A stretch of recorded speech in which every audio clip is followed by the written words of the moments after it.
Hello everyone, welcome to week 3 of Biodiversity Values and Statistics. I'm going to first recap what we've done in the past couple of weeks.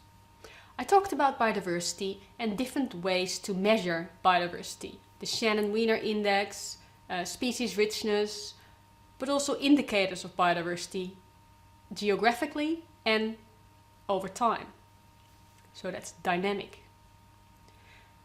We talked about log transformations of data and why you might log transform data.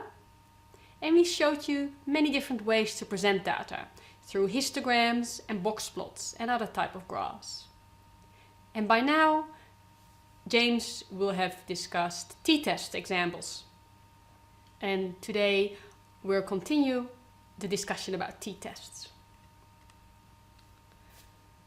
So I'm going to talk about today the interactions between people and biodiversity. In particular, the values that biodiversity generates to people and how we can measure those values. I'll again show you lots of different graphs to visually inspect the data, and I'll explain a few formal t-tests that you can use. But let's start with biodiversity values.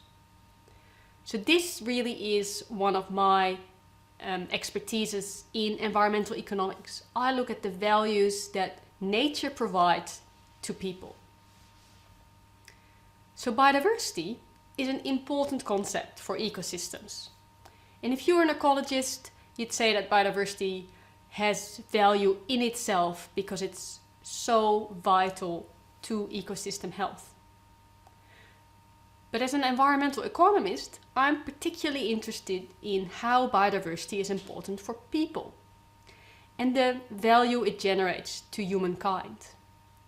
So this is closely related to the first lecture that I gave on ecosystem values. So you can refer back to that lecture to look at provisioning services, regulating services, cultural services, and supporting services that biodiversity provides. However, in environmental economics, and in particularly in non-market valuation, we have a different way of classifying values. And I will talk about those now. So biodiversity values, from an environmental economics perspective, can be distinguished between use values and non-use values. Use values of biodiversity are those values that are generated by interacting directly with the resource. So that could be recreation, like swimming with the whale sharks, bushwalking, looking at a beautiful forest, bird watching. Those are all values that are generated by direct interaction. Of course, eating or hunting biodiversity would also be a use value.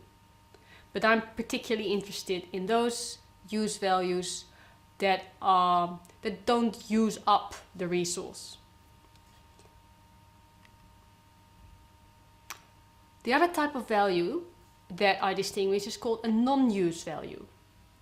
These are values that you may derive from biodiversity without directly interacting with the resource.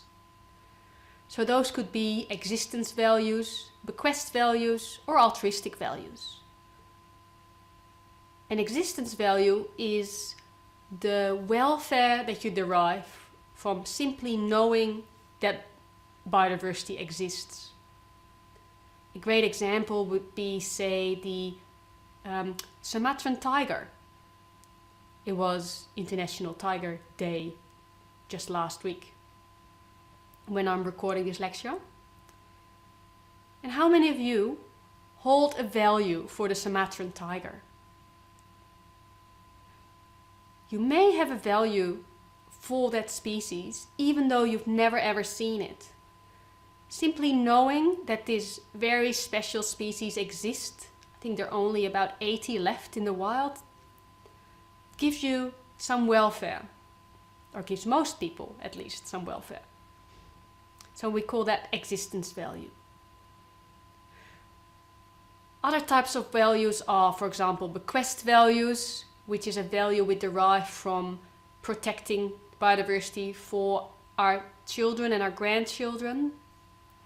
And an altruistic value, valuing biodiversity not because you like it so much, but because you value the fact that other people may derive welfare from that resource. Now, how do we measure those sort of values? Those non-use values in particular are quite difficult. If there's a market directly related to biodiversity that generates some sort of profit, we can easily value the biodiversity by using market transactions. For example, in tourism, we could measure the number of people who go to a tourism spot and how much money they spend to see a specific type of biodiversity, and that spending gives us an indication of the value they attach to that resource. So that could be, say, elephant rides in India, or trips to Antarctica on a cruise ship. However, in most cases, in the case for biodiversity, we don't actually have a market where we buy and sell biodiversity. We don't buy and sell our wildlife, at least not legally, and we often don't pay for national parks. So we don't have any market prices that give us an indication of the value people attach to that sort of biodiversity. And that's where I come in.